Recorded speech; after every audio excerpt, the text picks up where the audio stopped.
everyone, and welcome to today's episode of Just Fabian. And today I wanted to talk to you about an amazing opportunity that I was given and what I did with it. However, before we do, please help me out with a like if you like the minimal amount of content that I've put out so far, and subscribe for future content if you're inclined to do so. Now, a few weeks ago, I was presented with an opportunity by my friend and head volleyball coach Brian over at NSU for an amazing opportunity to shoot their Midnight Madness event. Now, for those of you who don't know, Midnight Madness is basically when the NCAA allows them to practice for the very first time for the season. So, at the very stroke of midnight, they play a scrimmage game to kick off the season. It's a cool tradition, and when he reached out to me, all I thought was... So many thoughts went through my head. My close friend gave me this opportunity, and all I thought was, should I even do this? This was my first real opportunity in front of actual players, actual coaches, and it was my friend, it was his baby. How do I not f this up? However, I was excited. I felt like Batman. Camera equipment, check. Belt, check. Let's do this shit. I pulled in, and of course we caught up like old times. He gave me the rundown of what their schedule was and how the whole process ran, especially with all the NCAA rules. And here I was, sight unseen, trying to shoot, but also in my head, shoot a story. Here's what I came up with, and I'll go over my thought process after the video. Enjoy.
Now, when it comes to this video, there were definitely some mistakes, but I'm proud in not only somehow making it through it, but making it work. As I was shooting, I was coming up with a narrative in my head of how I wanted it to go, but here's the breakdown. First things first, I wanted an establishing shot, something that tells us where we're going to be. It was empty, isolated due to the pandemic, just waiting to be played in, and obviously the volleyballs give us a clear indication of the sport, but also the net gives us the hype of who we're being introduced to. And boom, the players walking in. Now for me, growing up in the 90s, and it's even still present today, all I remembered was the basketball players walking in for the first time, walking into their locker rooms. Suits on, briefcases, headphones on, and even those World Series videos of when players get off the bus. Now the slow motion intros for me in sports are simply the best. Next was the locker room shot and the new equipment they got. I wanted to introduce it because it was an indication of something new, something fresh. I wanted to highlight that just a little bit because if you've ever played sports, you and I know that feeling of walking out in new gear. We get a small piece of that before we and the music jump into the action. Now with the action, I wanted to make sure we got a small training montage because I think, especially coming off the layoff, that we wanted to see the players getting ready before they finally kick off the event and being back in action.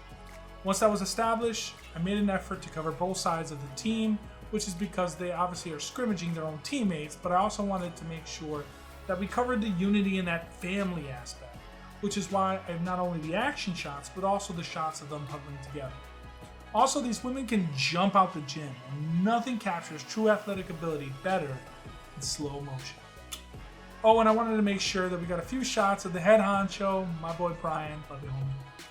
Last but not least, I wanted to make sure that I capped it off with the final handshakes as well as the final huddle, where they break it all down and they give us the final sharks on 3. It just seems to tie it all together, and when you create a video, you have to come up with a story, or else you just have a collection of random images that just bounce around all over the place. I felt like this did that, but without words, which to me is even harder.